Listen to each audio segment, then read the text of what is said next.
The physical part of football is still the most important part.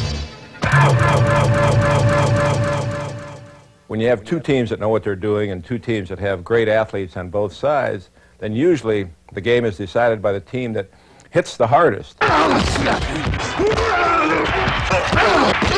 Before you can do anything in football, you've got to be able to move from spot A to spot B to hit somebody. Now, once you get there, you want to get there with the most velocity and the most power and the most impact. All of us in football get a charge out of seeing a guy accelerate while he's tackling instead of, say, just bringing the guy down barely by the shoestring. Take it.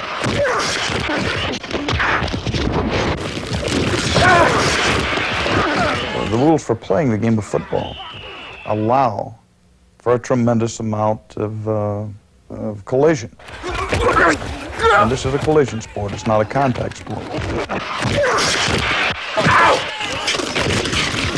If you lose the battle of the hitting, I'm not sure you're going to win the other battle either. Tell you what you better do, I can watch you, you walk around out there with your finger up your and you ain't hitting a damn soul. The name of the game, man, is hit. It's still a physical game. Let's face that fact, and it always will be. That's what makes people want to play this game, because it is a physical game. It's not touch tag. Let's call it what it is. It's violent, and it's physical.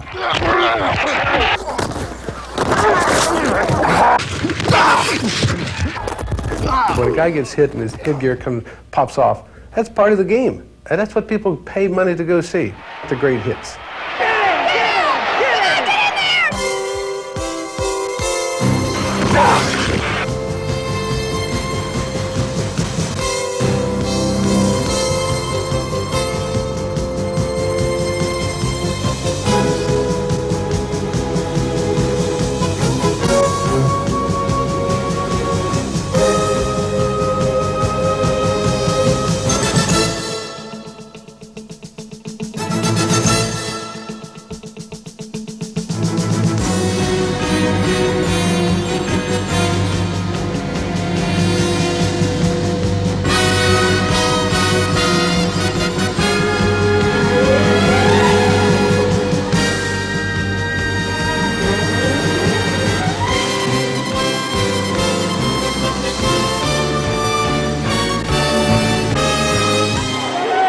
What a great hit.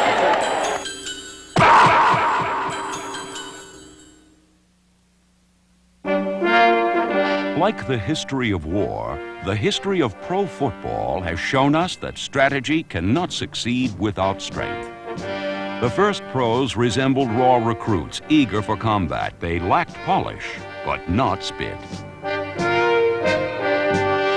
These flinty-eyed fighters evolved into the fierce free spirits of the 1950s.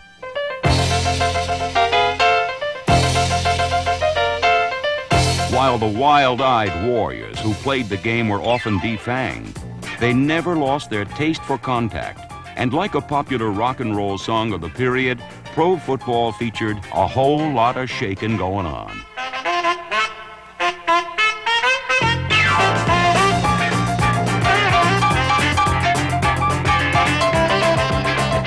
Every Sunday, the NFL offered a crunch course in a school of hard knocks where brawn was emphasized over brain. Some sought shelter behind the referee's shirt tails, but the men who wore stripes on the field were no match for men who often behaved like they should have been wearing stripes off the field. I could do things on the field that I enjoyed doing that I would probably be put in the pokey for if I weren't on the field. Well, not that I'm a flat criminal, but it was a way of expressing yourself. Fighting, scratching, and kicking were common forms of self-expression. Leg whipping was one of several ploys that are outlawed today, but were acceptable during the 1950s. Grabbing the face mask was another. defensive aces held all the cards. The ball was not whistled dead until the forward progress had stopped, not his knee touching the ground. So they were free game. It was kind of open season. If they fell down and were rolling and scratching, trying to get some yardage, they would open up on it. That was the only enjoyment linemen would ever have during the whole game. From the 1950s to the mid-60s, the NFL was not exactly a league of gentlemen. Many players had served in World War II or Korea, and most still had plenty of fight left in them.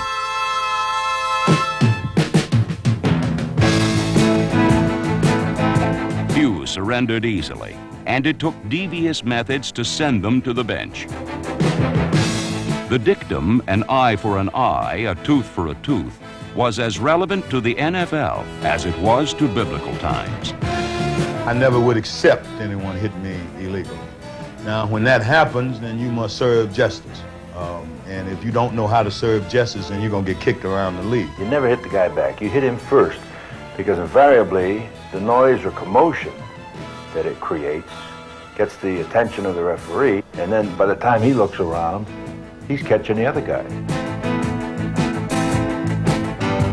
So the trick is to hit first, but never hit back. You got time. You got next year, next game, whatever. Like guided missiles, players carried heavy payloads, and they used their bodies to launch retaliatory strikes with devastating effect.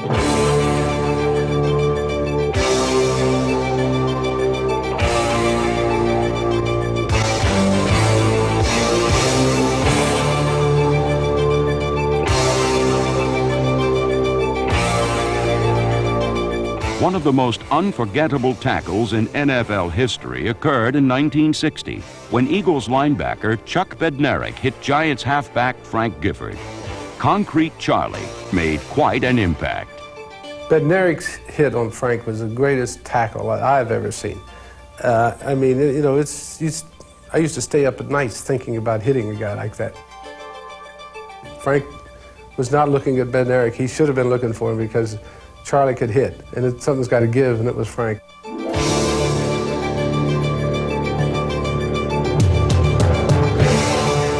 Like a cheap shot? Well, it really wasn't. I mean, Bednarik, had he given me a cheap shot, I probably wouldn't be sitting here.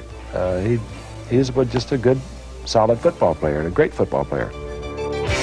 During the 1950s, football players had to be solid in order to remain standing in a savage world where only the strong survived. There wasn't that much dirty play. It was rough. Yeah, they were rough. If they could kill you, they'd kill you honestly. Okay? But nothing dirty. Nothing wrong with drawing a little blood here and there, you know, what the heck.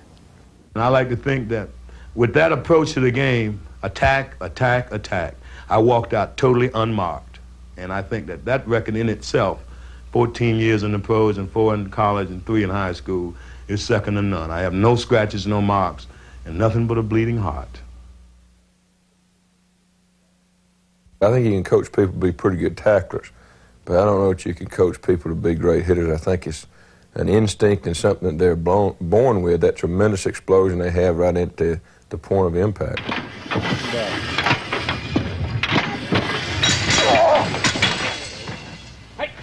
The old saying is, if they don't bite when they're puppies, they're not usually going to bite. And I think when you get a young player and a guy that comes up and in high school he's a pretty good hitter, or in college he's a pretty good hitter, comes into professional football and it just carries forward. By the time they get to pro football, I think the only thing you control in terms of contact teaching is the emotional side of it. I think if a player is a very intense guy, or the organization becomes more intense on Sunday, the more intense you are, the more apt you are to be a heavy hitter on Sunday. You have to mentally make yourself ready to go out and realize that it's such a physical game that, you know, it's better to be the hitter than the hittee. For many, the need to hit is as natural as the need to breathe. But if hitting cannot be coached, what motivates the game's foot soldiers and birds of prey to unleash the special fury that makes them unique? They are guys that want to leave an impression. They would like to leave a Rodell across someone's chest. The players that you talk about that are the real hitters, they just enjoy hitting. They just enjoy going out, and it's the feeling of combat. The intensity of this feeling can be gauged by the crash landings that resound on a 100-yard-long no man's land.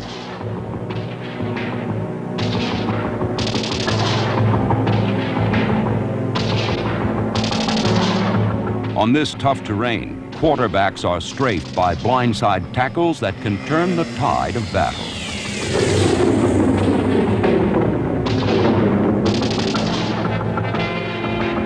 In the NFL's war zones, the most explosive weapon that can be deployed is a man's body.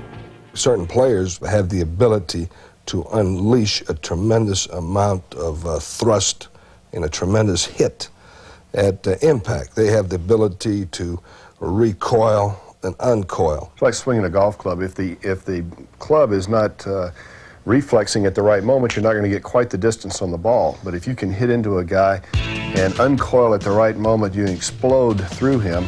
Neither guy's going to get hurt, but there's going to be tremendous impact.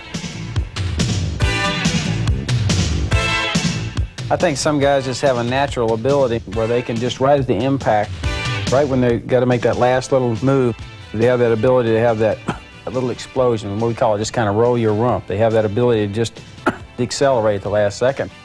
It's boom, you know, it's an explosion. Such explosions are detonated by defensive players who have only recently earned the kind of superstar status accorded to offensive standouts. This new breed is exemplified by Seattle safety Ken Easley, number 45, and San Francisco cornerback Ronnie Lott, number 42. Lott eyes an opponent's jersey like a bull regarding a red cape. I just try to look right at his numbers, and most times I'll try to go right through his number. If it's 87, I'm going right between 87. This pain by numbers approach requires bold strokes. Lott's penchant for punishing foes stems from a combination of extraordinary physical skill and a savage state of mind. These qualities are also evident in Easley's approach to the game. Well, I'm vicious, no doubt about it. I play the game in a vicious manner. I'm not out there to hurt anyone, but my game is an aggressive type of game. Easley's aggressive personality is accentuated by his position in the secondary, but such a personality can also be promoted by a team's image. The Raiders have long cultivated a villainous identity, an identity that has brought out the best and the beast in defensive end Lyle Alzado. Being a Raider is fortunate for me because I have been off-center most of my career, and they've accepted what I am. They know I'm an emotional person. I have this anger in me. I have a very short temper, and I don't particularly like being pushed a certain way or blocked a certain way. And on the field, that I don't really like or trust anybody or anything. And I don't particularly think there's a person on this earth that can kick my While Alzado, number 77, thrives on playing the role of hard-hearted tough guy, the New York Jets' Mark Gastineau, number 99, has successfully demonstrated that not all sack artists pillage pass pockets with mayhem on their minds. I don't really visualize killing a quarterback or breaking him in half, and that's why you'll never see me have any really harsh hits on a quarterback, because I'll take a sack any way I can get it, because they're so hard to come by in the NFL. Gastineau has proved that it isn't necessary to be a bad man or a madman to excel at a physical game. The approaches to hitting are as varied and unique as the men who hit. And the men who hit chart the boundaries on the NFL's crunch course.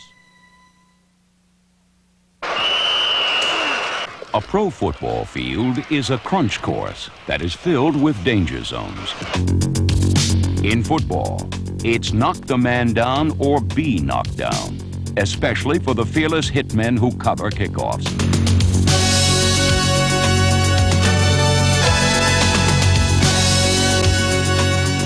Their mission is simple: hit anything that moves. I like to hit the ball here and hopefully cause a fumble return or something like that. But if I can't get to him, I'm going to hit somebody. I'm not going to run 40 yards without hitting somebody.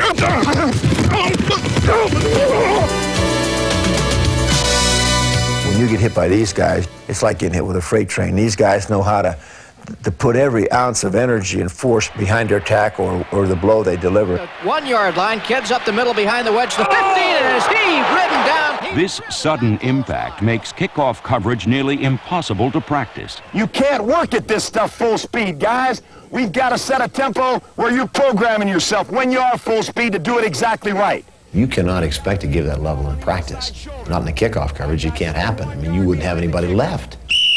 All right, pick out your landmarks on the wedge. You can't practice at that tempo. Because the collisions in games are fantastic.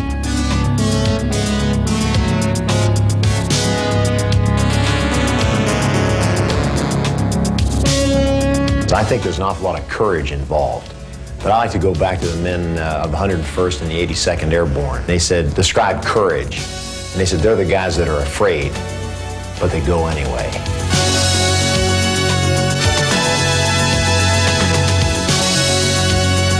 Those who operate in this danger zone have elevated tackling to a punishing science. Another area of high impact is the line of scrimmage.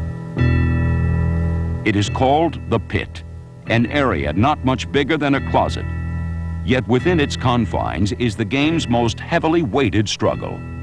In spite of all the specialization, in spite of all the attention that the quarterbacks get, the game is really played up front. More or less right in the trenches, as everyone says, because when you assume and gain control of that part of the field, it allows you to do what you want to do.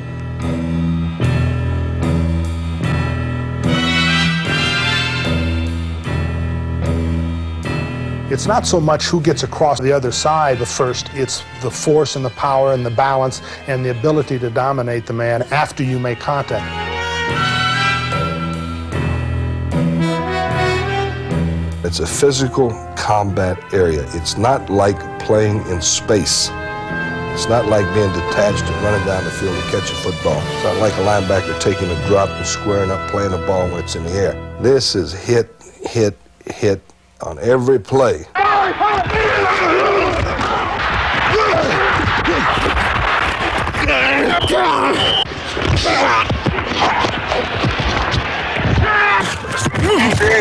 But offensive players are like brain surgeon type. They're very careful and they think things out. Defense, you're a step behind. You have to be over aggressive. You have to attack this man. Keep taunting him, come at him, and then go. Once you get clean and you see this quarterback, you don't carry anything else around you. Go right for him. You get a good grip on him.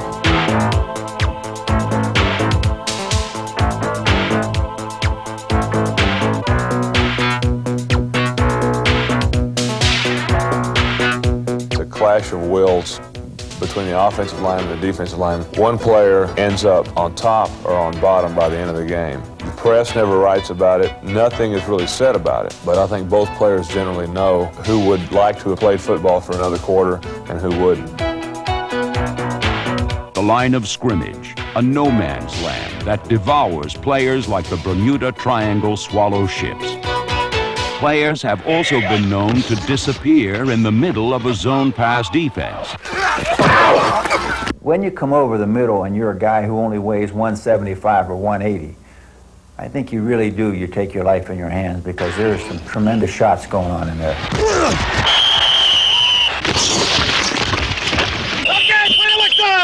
A person individually names his certain area. I call it the pay dirt area. If he's going to catch it, make him pay for it.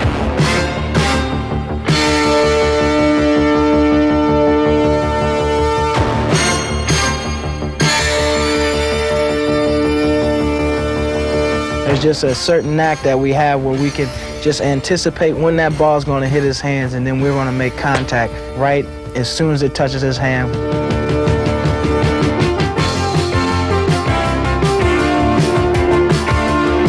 Just as there are ways to intensify a hit, there are also methods to lessen the impact. One thing that we learned early in Bill Walsh's offense is to read the defense. If it's a zone, sit down. It's not very complicated. Just sit between the two guys and catch it and turn upfield.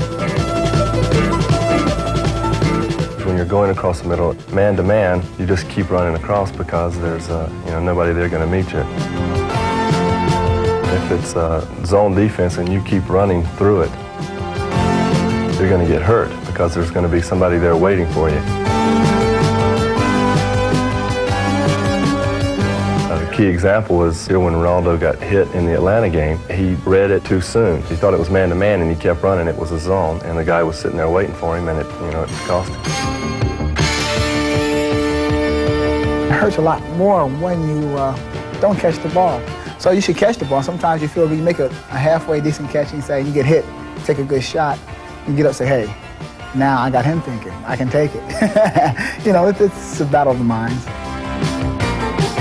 A football field is a hazardous runway, and those who navigate it must endure many crash landings to earn their wings in the NFL.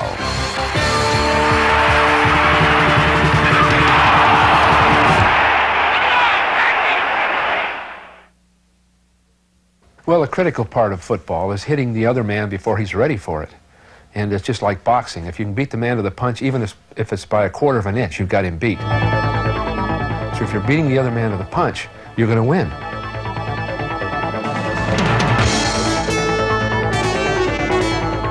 Beating a defense to the punch can instantly turn the tables for an offense. However, the ability to strike first requires an aggressive attitude. I think you got to have offensive people that are just as aggressive as the defensive people are. Or the more people you can get that have that type of temperament, the better football team you're going to be from an offensive standpoint.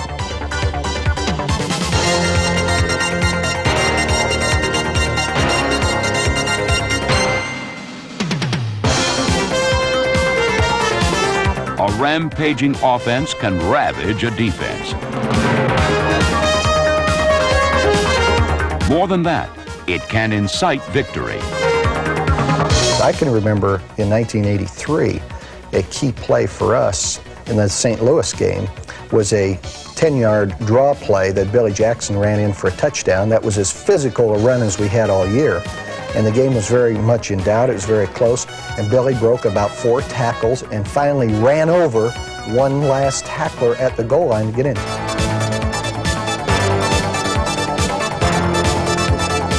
That particular run changed the game for us. It really changed, and it was a physical type play. Physical play has always been an important offensive weapon in the NFL. In the 1940 NFL Championship, the Chicago Bears burned the Washington Redskins 73-0 after they were ignited by a crushing block. As the headlinesman, I had to run down the field with Osmanski. The second play of the game, and he broke off left tackle and ran 68 yards for a touchdown. And George Wilson, playing right offensive end, came over to the left, took 2 Redskins out with one magnificent block, maybe the greatest block in a championship game to ever be seen, to clear the path for Osmanski. He went 68 yards for a touchdown and broke the game wide open. During the 1950s, runners who could physically assault a defense not only raised a few bumps, they caused a lot of hard feelings. John Henry Johnson, number 35, was such a fullback. They'd give a scouting report. They'd say, number 35, John Henry Johnson, he deserves whatever you can do to him. You get him down, stomp him, kick him, do anything, but be very careful. You say, boy, be very careful, you're right. But boy, he could really hurt you. Once in the secondary, Johnson gave defensive backs the choice of being bruised or buried. It was a choice similar to one offered by Cleveland's Jim Brown.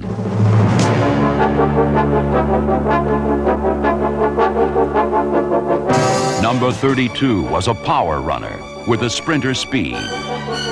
The tacklers he didn't outrun, he outfought, and his durability made him a bullseye for every defender he faced. I realized I was a marked man. That works 2 ways. They're going to try to get me, but they're also in awe of me to a certain extent. everybody wanted to knock him down. He never wore hip pads. He never wore thigh pads. And everybody took their shots at Jimmy. He asked no quarters. He gave no quarters. He got up after every play. The same cannot be said for many of those he faced.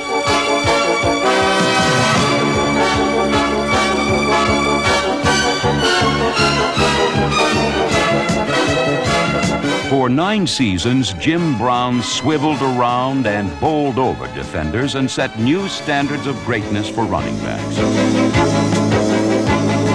While Brown could leave tacklers grabbing for air, Jim Taylor, number 31, left them gasping for air.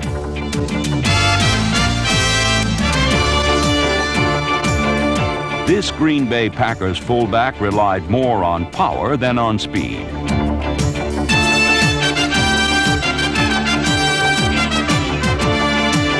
Nobody who watched or tried to bring him down ever had any doubt that Taylor was on a punishing crunch course to the Pro Football Hall of Fame. I think the greatest compliment I can pay Jimmy Taylor was that he would have made a great linebacker. He had the temperament of a linebacker, except he was playing fullback. He did not like to run in an open field. He liked to run through my body.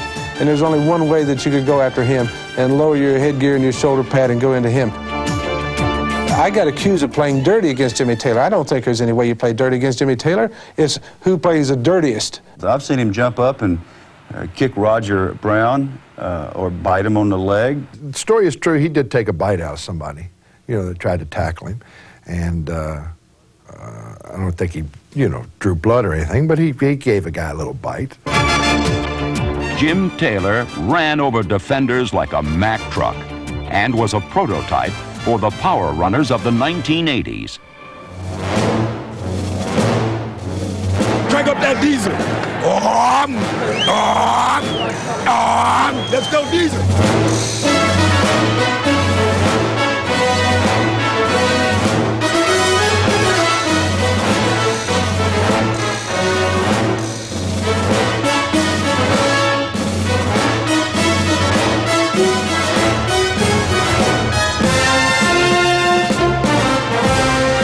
Runners who deal out such punishment aren't generally known for their longevity.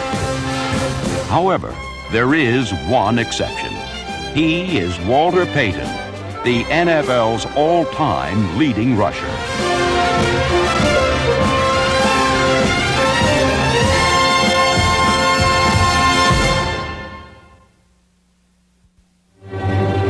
Since this country first transformed rugby into football more than 100 years ago, no runner has run as far or punished more defenders than Walter Payton. I enjoy the contact of the game. That's where I was brought up. It's a hitting game, and my position calls for not being hit.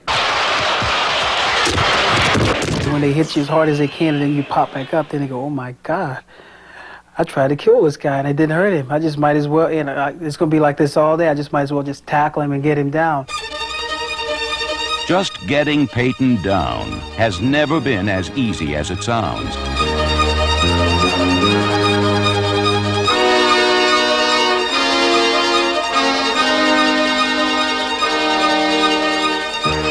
For over a decade, number 34 has been stiff-legging through the minefield at the line of scrimmage before exploding into the secondary. Coaches long ago recognized him as much more than another runner with a nifty stutter step and power. Walter Payton, normally if he's trapped at the end of a run, if you watch him, instead of him looking for a place to go, he will turn at that defender, and lots of times he's dishing out punishment. I mean, he'll take a shot at somebody even though he's got a ball in his hand.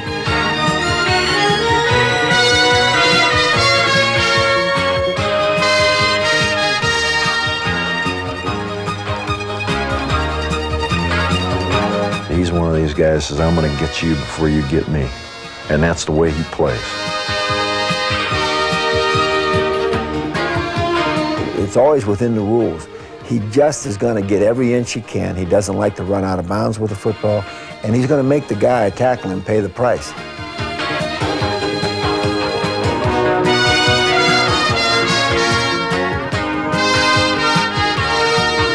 think that's what it's all about. I mean, if the guy is willing to stick his nose in there, then he's got to feel what it's like really to tackle the best. And he hits harder than any man in football for his size. And he also plays so aggressively that he's able to take a man on one-on-one physically and beat him, or he can make the man miss. So this is the fiercest competitor in football.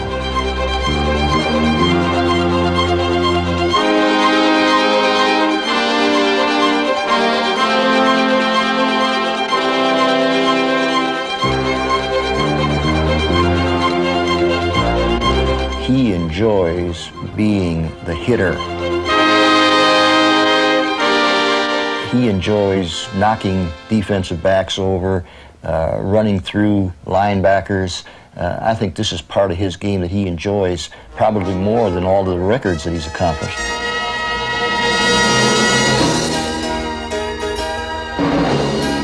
My college coach said, why accept all the punishment?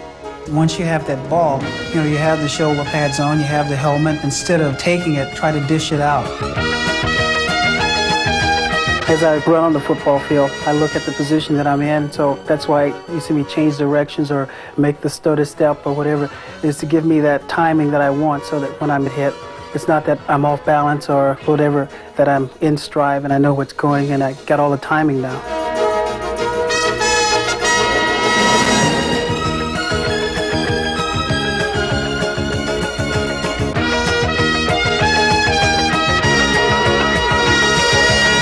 During his remarkable career, Walter Payton has missed only one game. The only thing greater than his talent is his heart, and it has driven him to the summit of pro football.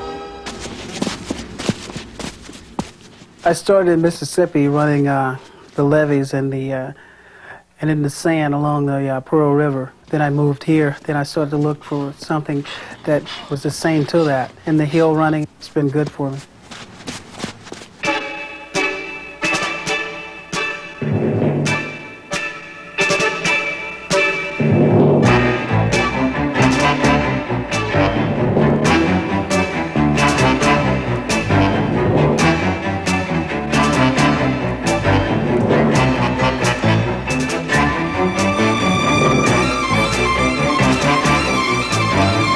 Payton's off-season workouts are so grueling, they take over an hour to complete and more than a day to recover from. The NFL record book may never recover.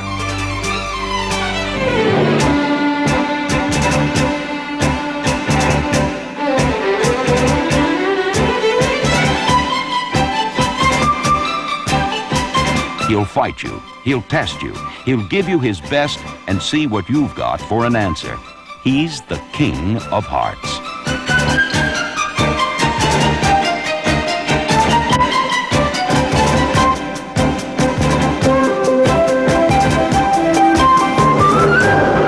In October of 1984, Walter Payton needed only 66 yards to become the game's all-time leading rusher.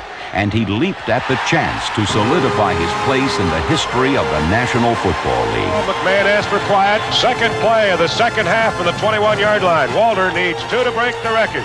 High formation, quick pitch to Walter, looking for the record, cuts back, he's got it! He's out of it at 25 to the 26-yard line. Walter Payton becomes the National Football League all-time leading rusher, surpassing Jim Brown. Walter Payton, one of a proud few who have conquered the NFL's crunch course. Yeah, but Brown left. Some of the toughest, meanest men on the NFL's crash course played linebacker. Keep it up, stick it down there. Pittsburgh's Bill Saul, number 50, fit the mold perfect. That 24 is a little let's wrap him.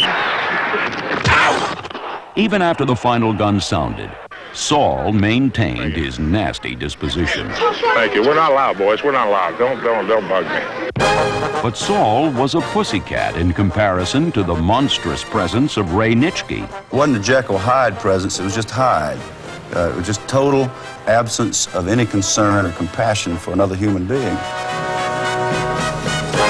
During his 15 seasons with the Green Bay Packers, Nitschke proved that there was no room in a linebacker's personality for compassion. Nitschke played in a bloody rage, as did Chicago's Dick Butkus. Here we go, Andy. Shift 44 to a 56 stack pop. Butkus was that rarity in professional sports, an athlete who attained legendary status during his career. Butkus would follow a man up in the stands and hit him. He would follow him up in the tunnel in the Coliseum. I've seen him do it. You run out of bounds, you're going to run right out with it. He honestly believed in the theory that, hey, if I can hit you hard enough, not only your hat will come off, but your head will come off. And he damn near tried to do that every time he hit somebody. I don't go to the movies too often, but one particular movie that stands out in mind was with Betty Davis. I think it was Hush Hush Sweet Charlotte. I got kind of a charge when that head come rolling down the stairs. I kind of like to sit there and watch it, see things happen, and maybe project those things happening on a football field, and not to me. He didn't like anybody with a different colored jersey. I mean, he really disliked you. You know, he went after you like he hated you from his old neighborhood. He was the meanest son of a I've ever seen in my life play professional football. Dick Butkus was the greatest linebacker who ever played pro football. But the first to bring notoriety to the position was the New York Giants' Sam Huff, number 70. He was the subject of a TV documentary that demonstrated to millions that the linebacker's world was a violent one.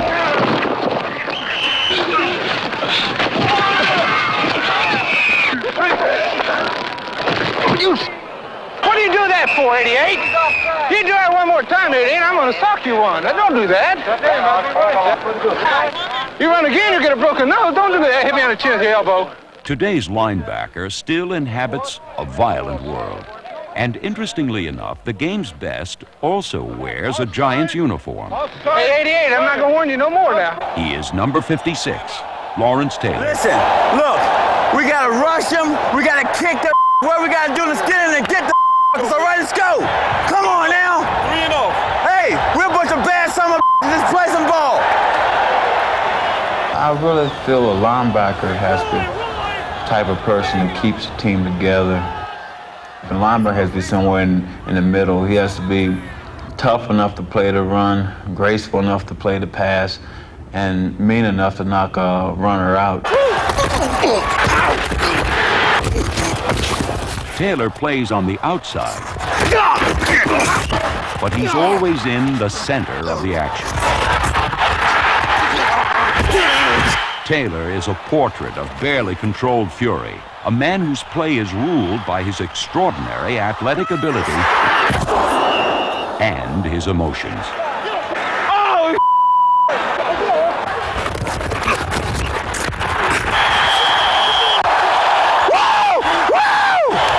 Just knowing we have to go out there and play is good enough for me to get ready to play a game. You know, I enjoy it, and that's what I look forward to every Sunday is going out there and playing football.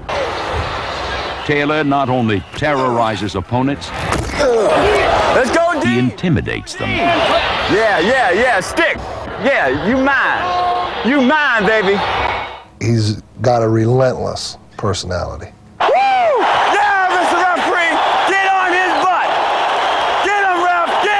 He will stay on you, and he will stay after you. Hey, come on, baby. You can't pussyfoot up in there. You got to run it. You got to run it. Way to go, Cawthorn. The more threatened he feels, the more competitive he becomes. If I don't get 4 sacks tonight, I'll get this summer, dog. God. You mine, Ryan. You mine. It's a confidence born of demonstrated ability. He thinks that he can will anything to happen on the field. And for the most part, it's true.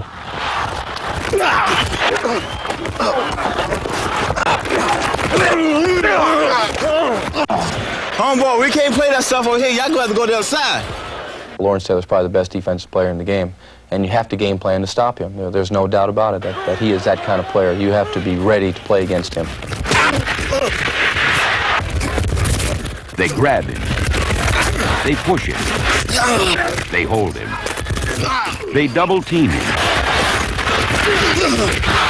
And there are some who don't go by the book when trying to stop him.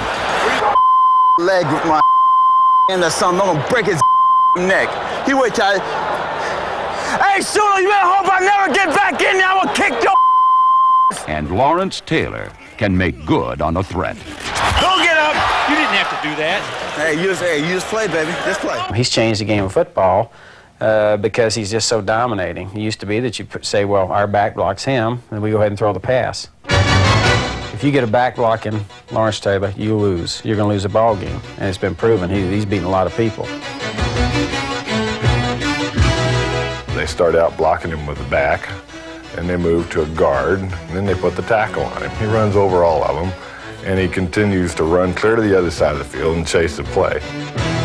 You know, you expect the guy to dog it once in a while, you know, loaf from side to side, give up on a play, but he just does not do that.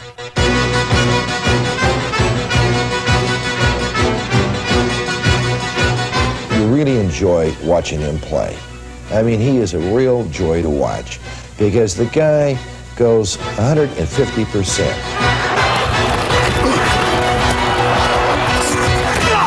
Like all great athletes, Taylor's playing style is a reflection of his personality. I play linebacker like my lifestyle is. You know, I'm pretty freewheeling, you may say, wild, abandoned, reckless, as the coach probably would say. Hey, baby, let's go out there like a bunch of crazy dogs and have some fun. It suits me pretty well, and I enjoy it.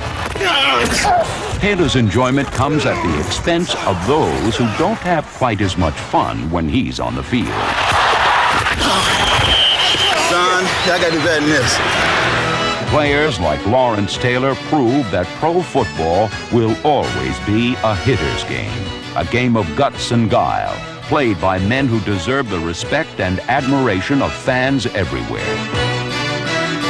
These men put their bodies on the line in the most demanding contact sport there is to travel the rugged landscape that is the NFL's Crunch Course.